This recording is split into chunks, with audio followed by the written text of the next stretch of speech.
Learn how to create, sustain, and scale up your print-on-demand business with the latest tips, guides, and strategies to help you start selling and making money today.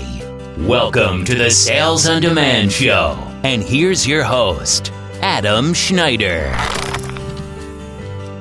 Ho, ho, ho. Hey, what's up, everybody? It's Adam here. Merry Christmas Eve. And welcome to episode 45 of the Sales on Demand Show. I am Amazon Santa Prime. And I'm here to talk about Amazon, actually. So this is the episode that I've actually been really looking forward to making. This is my year-end review for Amazon. I'm going to talk about everything that happened this year. I'm going to share details that I wasn't really able to share before, and I'm going to tell you what I did wrong, what I did right, and what I'm planning for next year. So, first of all, it's Christmas Eve. Nothing's happening. It is really quiet. I almost have nothing to do, except I can't say that too loud because my wife is probably going to send me off on some chores or something. That's okay. I really don't have anything better to do. We're probably going to bake some cookies. So I just had a few messages from Etsy to send off. Nothing big. But Amazon is kind of back to normal. I've had 5 sales today, which is actually always surprising considering that it's literally Christmas Eve. Those people are not going to receive their gifts in time. Even if Amazon launches a rocket from whatever warehouse these are in, it's not going to make it in time. But that's okay. Some people are actually aware of that, and they're willing to wait till the new year, or they're just aware that they're not going to get their item in time, and they're okay with it being late. So that's fine. And I don't tell people when they order late that their product's going to be late. They already know. They should know. Because, physics prevents that from getting there in time. So I'm currently literally sipping on eggnog. I'm on holiday time off, and I'm just contemplating my life and what 2020 is going to hold. So let's get into this year in review. And I'll start with Christmas of 2018 because that's kind of where a lot of this started, and that's kind of where I launched this podcast. And I went from last Christmas to this Christmas. So happy anniversary to the Sales on Demand Show. I don't remember exactly when I launched my first episode, but I'll probably look and see, and it's been a good year. So in Christmas of 2018, I set what was this stunning record for myself. I did $16,000 in 30 days. And that's when I realized that this had the potential to be huge. And I started planning for 2019.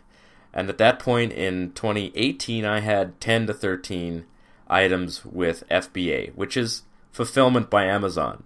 So if you don't know what that is, I'll quickly run over it again. Hopefully most of you already know what FBA is, but maybe some of you don't. So FBA is when you have a product that is print on demand. So a coffee mug, when someone orders it, it gets printed, shipped to the customer.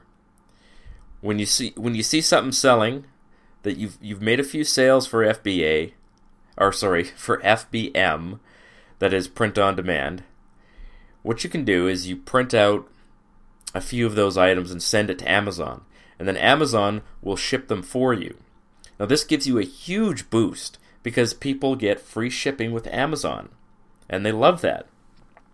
So anything that's fulfilled by Amazon gets massive, a massive boost in rankings when people are searching on Amazon. Because a lot of people have Amazon Prime and they're just looking for something that they can get in 2 days. That 2-day shipping is freaking awesome.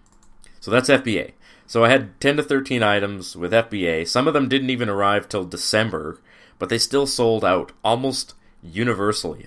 I sold out of probably, a whole bunch of items. I think I sold 700 FBA items in 2018. Now, Amazon ended up suspending a whole bunch of my items because they didn't have any packaging on them, and Amazon was shipping them in an envelope. And so that was so annoying. But I did solve that problem for myself this year. Nearly solved it. I did have one item get suspended for the same reason, but I was able to just relist it, and I never had any other issues.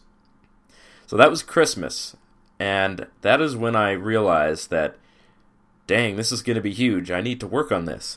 So I started sort of planning and experimenting. So for Valentine's Day, of course, with it being basically around the corner from Christmas, and honestly, if you want to sell for Valentine's Day, start now. Like, literally, start today planning what you're going to sell, because people start buying in the middle of January. And if you don't send it in right away, it's not going to be there in time. So I experimented with a completely untested design. It was not terribly successful. It's still there. I still have quite a few units in stock. I'm not sure why I ordered that many. I think I ordered 180. And maybe I had stars in my eyes because I had this big pile of cash from Christmas, and I was like, oh yeah, 180 units. That sounds like a good plan. So, I did send 180 units, I think. Plus, it's a black coffee mug, so you get a discount when you order more from the supplier that I used for my black coffee mugs. And it was a full color design. So, again, the only way for me to get it really down in cost was to order a whole bunch of them. So that's what I did. I still have...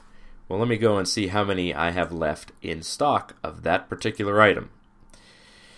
And it's been almost a year, so they keep selling, but they're not selling, really fast, and that's not exactly what I want out of my business. I don't want, an item sitting in stock that sells 1 or 2 a month. I want something that sells 1 a day at minimum.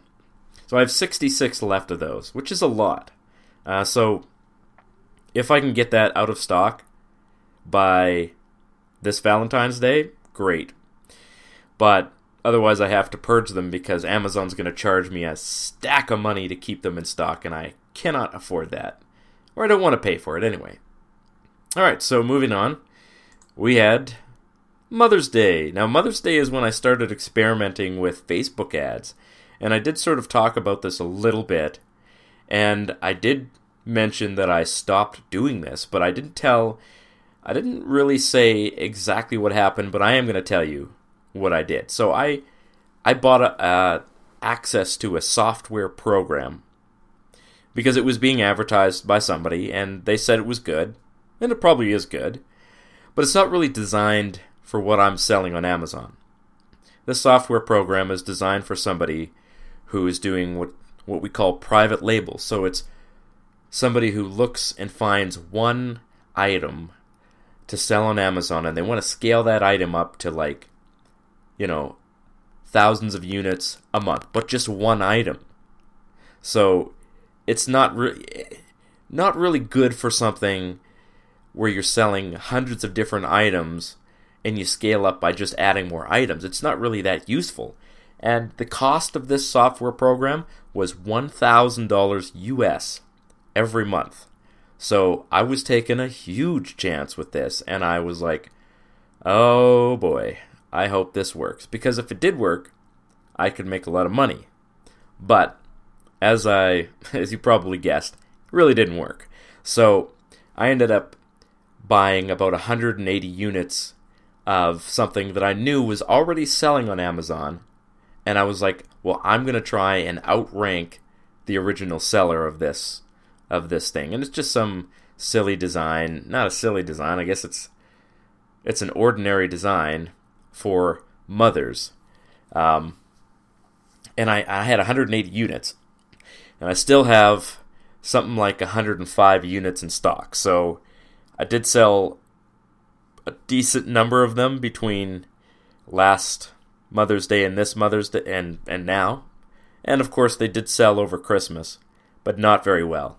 So I'm probably going to have to purge a bunch of those as well, which sucks because if you're paying about $4 a unit, that's about $400 or $500 worth of stock that it's just not going to sell. I'm going to end up paying a lot of money in storage fees, and I just don't want that. So I'm going to try to get rid of them. We'll see if they can move during Mother's Day this year. I may end up just choking down the storage fees and leave them there just to try and minimize on waste. I hate throwing things out.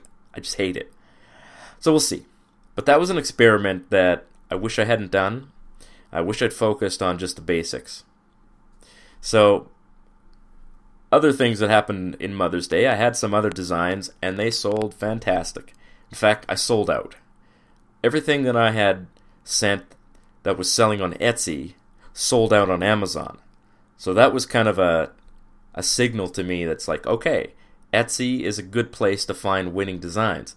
If it sells well on Etsy, I can usually take the risk, send it to Amazon. Even if I haven't been able to sell it, it might sit there for a while, but it eventually will sell. And I have, that's almost been 100% the case with Amazon from Etsy. So I did have a couple of things I sent to Amazon. Again, they were selling reasonably well on Etsy, although if I'm truthful with myself, they weren't selling that well on Etsy. They just had a few sales here and there, and that seemed good enough. So I sent it to Amazon, and many of them are just sitting there. So I'm going to have probably 150 units total to purge that are just not going to sell, and I'm not going to bother trying to sell them. I'm just going to get rid of them. Sometimes you just got to accept the loss and move on. So, Mother's Day was good. At my peak, I was selling 30 units a day. Now, Mother's Day can be almost as good as Christmas. But it doesn't last quite as long as Christmas. It's usually like a week and a half, whereas Christmas is like 3 weeks. So, but still, I mean, between Valentine's Day, Mother's Day, and Father's Day, we have a lot of awesome holidays coming up in which to make a whole bunch of sales on Amazon and Etsy, I guess. So, Mother's Day was good. Father's Day, so what I did is I took the items that were selling well for Mother's Day, and I sent those in for Father's. And I was like, well, I'm pretty sure that this is going to sell for Dads. And they didn't get there in time. There was some major delays with my sort of base supplier, which, by the way, has been fixed. My basic supplier is Custom Happy, and that is Rachel Roffe's warehouse. There was a huge delay from Mother's Day to Father's Day. Like, probably 2.5 months went by, and these items didn't get sent. But they have fixed that problem, although, yeah, I probably won't use them as my primary supplier, just because I have another supplier that is really good, and I'm pretty happy with them. And they can send out mugs in 5 days, which is insanely fast. 5 days, that's insanely fast. And they're a little bit cheaper too, but I haven't set them up with, I don't know if they have the capacity to handle anyone else's stock, so I'm holding off on telling who they are for the time being. Alright, so Father's Day, it was kind of lame. Nothing arrived in time until it was over. But I was like, well, at least those items are now in stock for Christmas. And of course, some of them did sell okay over Christmas. Not amazingly well, but well enough that I think I can probably get rid of them before next Father's Day. But at least they'll be there in time for next Father's Day, which is fine. That's fine with me. Sometimes these seasonal items, you're going to have them on hand for a year. It's just the way it works. So, the summer was okay. It wasn't shabby. Everything, I was selling about $4,000 a month until October hit, and then sales went down, which was weird. And I think I remember speculating that this year there was going to be some kind of recession and sales were going to be really terrible.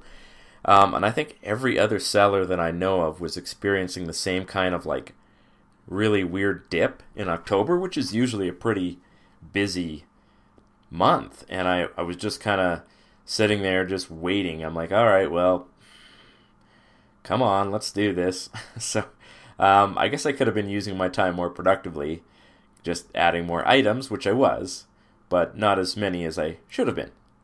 So, of course, the pre-Christmas selling was really late to start. Again, I was worried that I wasn't even going to sell as much as I did last year. But I thought, well, you know what? I'm pretty sure I will. I'm sure I will. You know, I trust that, you know, things are going to turn around. You know, I don't think we're in recession yet. Maybe 2020. I mean, there is a presidential election. That's going to throw everything into a massive disarray. I have no idea what 2020 is going to look like, but I have plans. So we'll see. So the actual Christmas of 2019 was great. It was good. And it was almost 40% over last year, which was almost precisely the number I had predicted. I had said to myself, if I can reach 20,000 over 30 days in sales, that is good. And then when I saw that I'd reached it, I was like, I predict I will reach 23,000. I was hoping to reach 25,000, but I didn't quite make it there. So I reached 23,000 almost on the dot. And that was the number I'd predicted. So a couple of things that happened with Amazon this year that are not related to the time of year is that I now am getting much better at picking winners. And that just comes with time. The more items that you see sell, the more that you look at what you're selling and you can predict what's going to sell, if that makes sense. So I would strategically add new items as I saw fit, and they would almost immediately sell, mostly on Etsy, but also on Amazon. So now I'm going to be focusing on those items almost exclusively because those are the ones that are going to really scale up my business. So I will keep adding sort of the more generic items, the kind of things where you can make a template and then add in a whole bunch of different keywords in there. Those are what I mean by generic. The items that I know are going to sell really well, some of them have like a little bit more fancy designs. Some of them have a lot more text than normal, and they're all very unique. They're all really, really unique and sort of clever and unusual. So that's all I can really say about it because I don't really know how else to describe that to you guys. Like, you'll know it when you see it, is what I can tell you. And when you find something like that and start selling really well, you'll be like, oh, yeah, okay, no kidding, that's selling really well. But you don't know it before you try it. So when you see something online that looks unique, it looks clever, somebody says something that sounds interesting, put it on a design. You never know what's going to sell. Sorry about that, guys. My computer stopped recording and I had to actually restart it. So, kind of lost my train of thought. Anyway, let's move on. What were my goals for 2019, and did I reach my goals? So, my huge overriding goal for 2019 is I wanted to have $100,000 over Christmas. And then I realized that I probably wasn't going to hit that, and I'm like, okay, well, at least let me hit $100,000 in sales for 2019.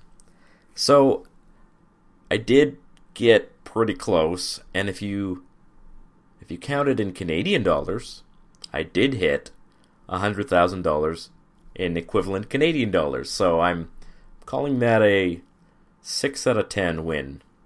So my total sales for 2019 in US dollars were $65,000 on Amazon, $10,000 on Etsy. So I did almost as well on Etsy as I did in 2018, which actually was worse for Etsy. I am going to be talking about Etsy on the next episode, so don't miss that one. But altogether, it was $75,000. It's not too shabby. So I doubled what I did last year. Next year, my goal is to double it again. Now, let's talk about Amazon. How do you scale up on Amazon? It is completely different than Etsy. Amazon is about huge numbers of new designs and money. Because Amazon does not pay you for a sale until long after you've actually made the sale, a lot of people get kind of scared, or they're just not able to float that kind of money for that long. I know a ton of people who are like, they actually say and complain, they're like, I thought you could do this business without spending any money. And I'm like, you thought you could operate a business where you could make almost $1 million a year and you didn't think you were going to have to spend any money? Why did you think that? Now, I know that sometimes the way that the sales video for the low-hanging system, it's like, well, you don't have to spend any more money. Well, when you want to scale up, you do have to spend a little bit of money, but you get it back. And the more money you spend within reason and strategically, I gotta clarify that. It's not just about spending money. It's about having money to spend on things that are already winners. So that's the key to Amazon. Find those winners, send them for fulfillment by Amazon. That's it. That is the way to scale up. You can go from $10,000 to $20,000 to $40,000. You just keep repeating the things that work. There's nothing secret about going from $10,000 to $20,000. It's the same thing, just more of it. So my goal in 2020 is to add 1,500 new designs. Find the winners in those designs, send them for fulfillment by Amazon.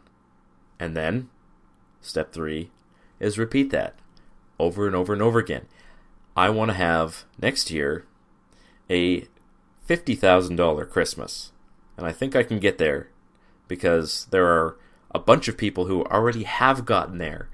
And I'm a very competitive person, so I cannot let somebody beat me in this game. And it almost is like a game to me right now. I'm looking at it, and I'm not looking at the money so much as I am like, I want to do better next year. That's really the overriding thing in my mind.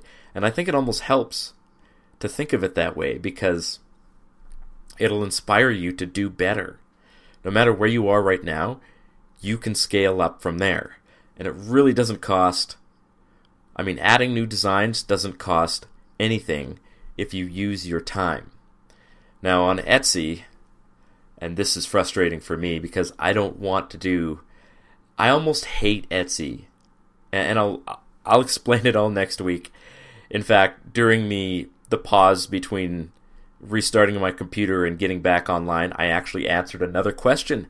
And Etsy has been so frustrating for me, and especially selling into Canadians, and I'll talk about that on the next episode. It's driving me bananas, and I'm totally okay that Etsy didn't do well this year. I'm actually really okay with that, because the frustrations of Etsy are almost not worth it. Alright, so that's it. That's my year in review, guys. 2020. I wasted some money, made some money. Next year I'm going to focus on the things that actually worked. And that was the 3 steps, and I'll repeat them for you.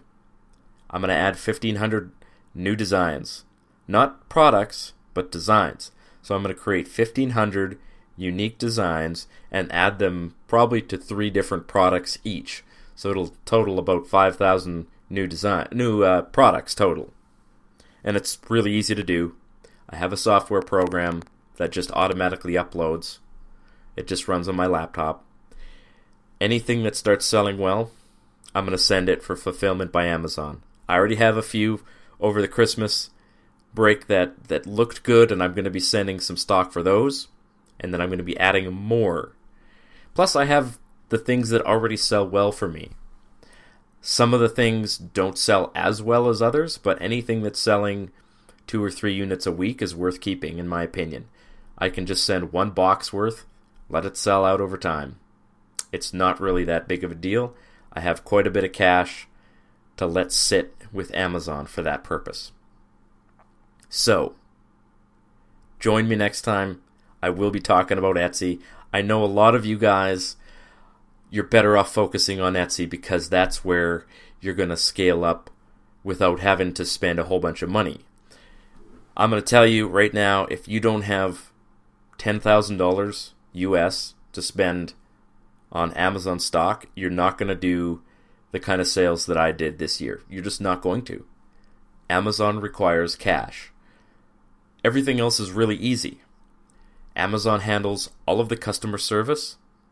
You rarely get a message from a customer. I did get one message from a customer. I'll share this story with you because it kind of was weird. And it just proves that even the biggest companies and most successful companies in the world still have small holes in their process that they need to plug. And Amazon is no different. They may look organized on the outside, but inside they're like a tornado with everything whirling around in sort of random fashion.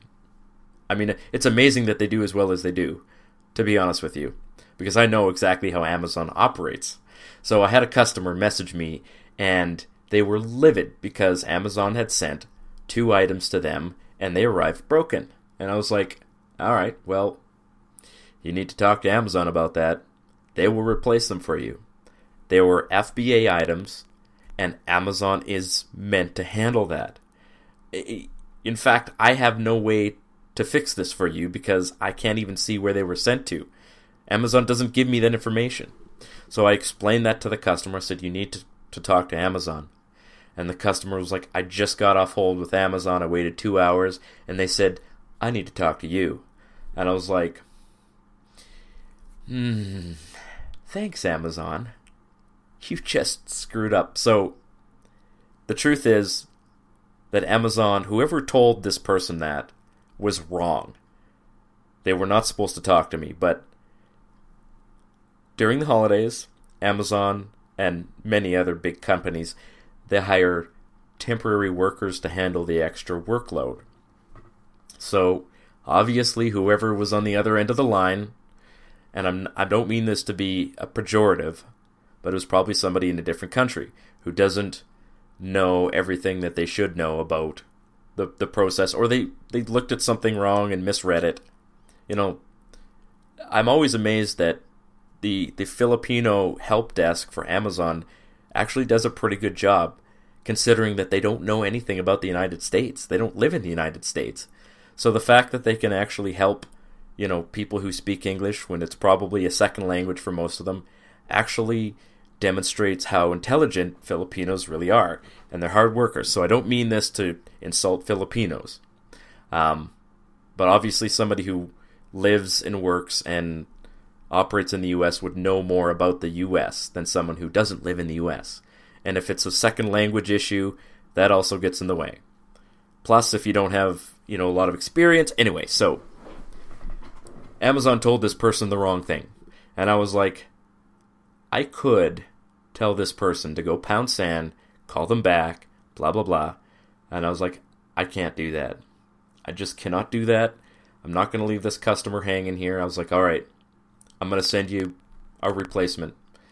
I'm doing it out of my own pocket. It looks like you already got a refund from Amazon, so I'm not making any money off this at all. So I paid for a replacement, had it sent to them. I even sent it the fastest way I could, which actually was fantastic. It shipped out in 2 days, which is amazing. The warehouses that I use for print on demand did a fantastic job this year. I was very impressed. The Custom Happy Warehouse, kudos. And so I solved that problem myself. I didn't have to, but I did. And I was like, thank God I don't have to do this very often with Amazon. And I don't. You know, I shipped out well over 1,500 FBA items over the Christmas period, and one customer had that problem. So that's not a bad record, I guess. I can handle that. Now, if it had been like 10 or 11 customers that had told me the same thing, I would have been a little more irritated, and I would have probably started telling people, no, call Amazon back, demand that they fix your problem. I can't do this.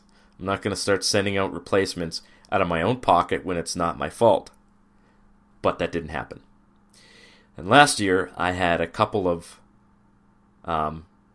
customers, one customer in particular who was just so angry at me that her product arrived and then was disposed of by the post office, that she accused me of ruining her Christmas. This year, nobody accused me of ruining their Christmas. Nobody except some Canadians who, regrettably, I mean, living in Canada kind of sucks, guys. If you want to get anything in the mail, you're not going to get it quickly. So that was Amazon. Now, one last thing that I noticed this year, and I did talk about this a little bit, is Amazon Custom. So I had set up an account with a software thing that was designed to print on demand customized items without having to have me make them individually by hand. And I was expecting to do a lot of customized sales on Amazon, because last year I did. I had a whole bunch of sales that were like custom items. I thought, well, I should get more this year. This year I had like five sales for customized items. So I'm not sure what's going on with that. If Amazon Custom isn't as good as it used to be, or if it was just a fluke that one item sold a whole bunch last year and isn't selling it all this year, but I don't know. We'll look at it again this year, but realistically, I probably won't put too much time and effort into making custom items on Amazon. It's really a finicky process, and it's just not something I want to spend my time doing when it doesn't look like there's a lot of payback from it. So I canceled my subscription to this print-on-demand company, Print Tech, and that's it. You know, if I do get more sales from any customized items, I'll just make them manually and send it to the customer, which is exactly what I was doing. So, in the end, I didn't actually spend a lot of time responding to customers this year, which was a good thing, because my time is at a premium right now, and I don't want to spend my time talking to customers. That's why I pay other people like Amazon to do it. So that's it for this episode, guys. Join me next time. I'm going to be talking about Etsy, the good, the bad, the ugly, and that'll probably finish off the year. Cheers. Merry Christmas.